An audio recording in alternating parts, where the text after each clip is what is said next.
Hello दोस्तों, आपका स्वागत है जय हो स्टडी चैनल में।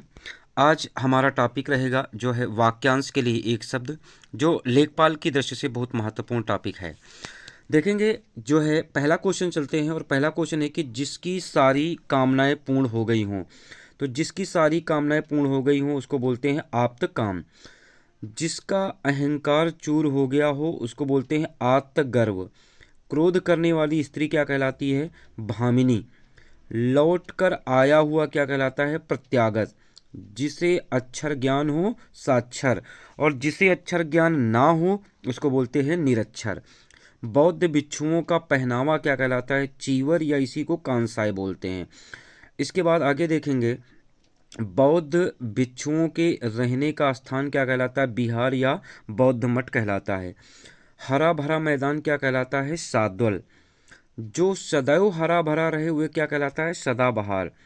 जो सदैव बना रहे उसको शाश्वत या चिरंतन कहते हैं। अपने को धोखा देने वाला आत्मवंचक कहलाता है, और अपने को धोखा देना अगर दे दे तो आत्मवंचना कहलाता है। नदी से सींचा जाने वाला प्रदेश क्या कहलाता है? नदी मात्रक कहलाता है। जिसका जन्म द्वीप में हुआ हो उसको हम द्वैपायन कहते हैं।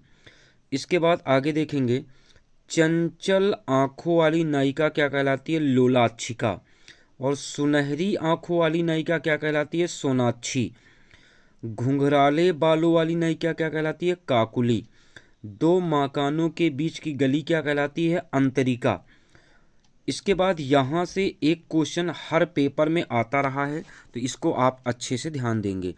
सूर्योदय से पूर्व का समय क्या कहलाता है? अरुणोदय। रात्रि का प्रथम प्रहर क्या कहलाता है? प्रदोष, या इसी को गोधूलि कहते हैं। और रात्रि का जो है द्वितीय प्रहर क्या कहलाता है? या अर्धरात्रि का समय क्या कहलाता है? या मध्य रात्रि का समय क्या कहलाता है? इन तीनों का आंसर होगा निशीथ। रात्रि का आपसे पूछा जाए तृतीय प्रहर क्या कहलाता है? या आपसे अर्धरात्रि से भोर के बीच का समय क्या कहलाता है? इसको बोलते हैं त्रियामा। और रात्रि का चतुर्थ प्रहर क्या कहलाता है? ब्रह्म मुहूर्त कहलाता है। आगे देखेंगे, आगे आपका है कि चांदनी रात क्या कहलाती है? तो शर्वरी। और तारों भरी रात क्या कहलाती है? विभावरी। जो छुटकारा दिलाता है उसको क्या बोलते हैं? श्राता। पड़ोस में रहने वाला क्या कहलाता है? पड़ोसी। देने की इच्छा क्या कहलाती है? दिस्सा। देखने की इच्छा क्या कहलाती है? दृदच्छा। और समुद्र के पानी से निकाला जाने वाला नमक क्या कहलाता है? करकच। वह स्त्री जिसके दाढ़ी मूछ निकली है उसको ऋषभि बोलते हैं। सिंदूर रखने की डिबिया क्या कहलाती है? इंगुरौटी। मनुष्य की साधारण मृत्यु क्या कहलाती है? प्रमिति। हाथियों के समूह का सबसे बड़ा हाथी क्या कहलाता है? करिंद। यहाँ से 3-4 क्वेश्चन और बनते हैं।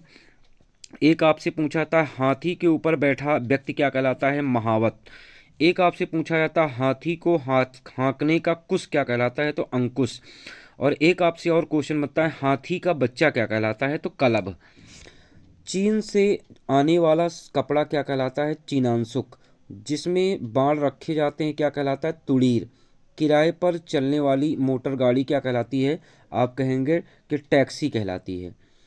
आगे देखेंगे, बुरे उद्देश्य से की गई गुप्त मंत्रणा दुरभि संधि कहलाती है।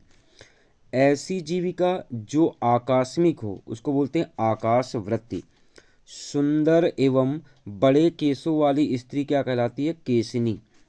वह स्थान जहाँ बैठकर माल बेचा जाता है उसको बोलते हैं फड़।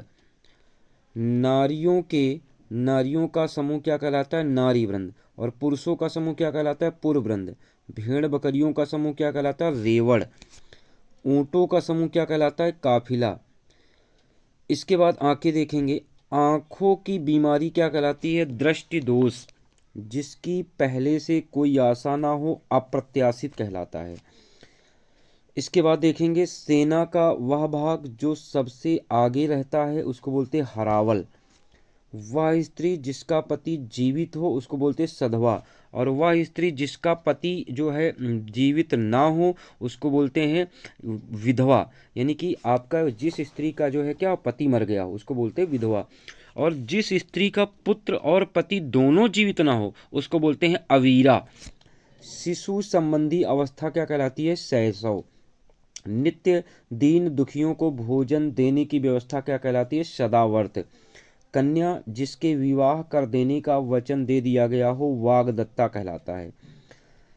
जिसे जिसे मोक्ष की कामना हो उसको मुमूर्षा बोलते हैं, और जिसे मर जाने की कामना हो उसको मुमूर्षु कहते हैं। एक ही बात को बार बार कहना पिष्ट पेषण कहलाता है।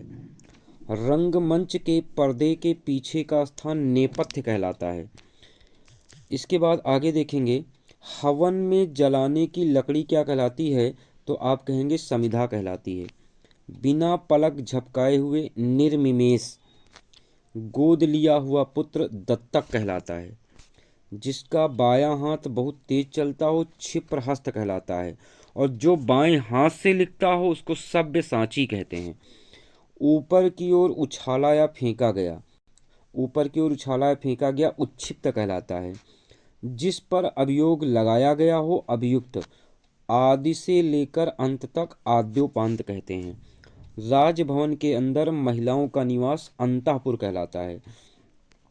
राज्य द्वारा निकाला या आधिकारिक आदेश क्या कहलाता है? अध्यादेश।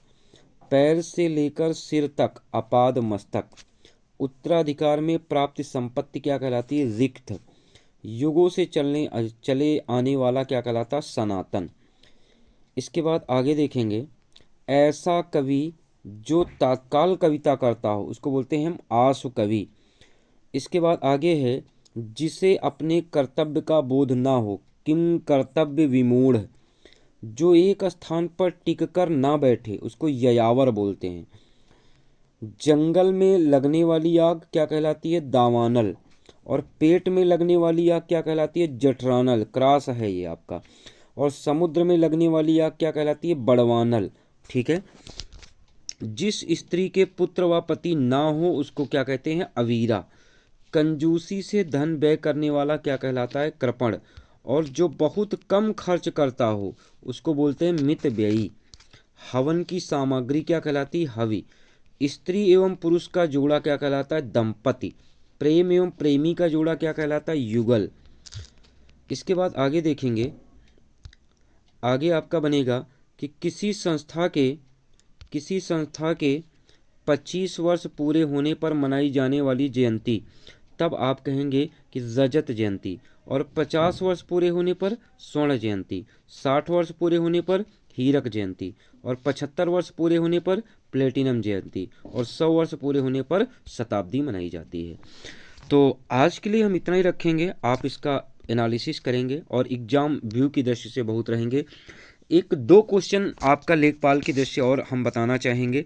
एक है कि वह हथियार जो फेंक कर चलाया जाता है, तो फेंक कर चलाया जाने वाला हथियार अस्त्र कहलाता है, और जो साथ में लेकर हाथ में लेकर चलाया जाने वाला हथियार क्या कहलाता है? तो वो शस्त्र कहलाता है।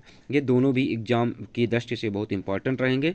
तो आज के लिए इतना रखते हैं, मिलते हैं आपको हम नेक्स्ट वीडियो में।